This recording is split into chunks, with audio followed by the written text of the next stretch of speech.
ഇന്നത്തെ വചനം വിശുദ്ധ യോഹന്നാൻ എഴുതിയ സുവിശേഷം 1-ാം അധ്യായം 12-ാം വാക്യം. തന്നെ വിശ്വസിച്ചവർക്കെല്ലാം, തൻ്റെ നാമത്തിൽ വിശ്വസിക്കുന്നവർക്കെല്ലാം ദൈവമക്കളാകാൻ അവൻ കഴിവ് നൽകി.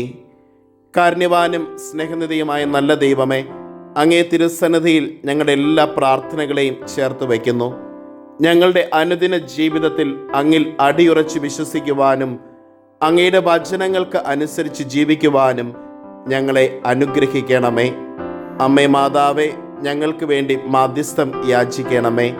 നമ്മുടെ കർത്താവ് ഈശോ മിശിഹായുടെ കൃപയും പിതാവായ ദൈവത്തിൻ്റെ സ്നേഹവും പരിശുദ്ധാത്മാവിൻ്റെ സഹവാസവും നാം എല്ലാവരോടും കൂടെ ഉണ്ടായിരിക്കട്ടെ, ഇപ്പോഴും എപ്പോഴും എന്നേക്കും. ആമേൻ. ഇന്നത്തെ നിയോഗം: തിരുപ്പിറവയ്ക്ക് വേണ്ടി ഏറ്റവും വിശുദ്ധമായി ഒരുങ്ങുവാനുള്ള കൃപയ്ക്ക് വേണ്ടി പ്രാർത്ഥിക്കുകയും പരിശ്രമിക്കുകയും ചെയ്യാം.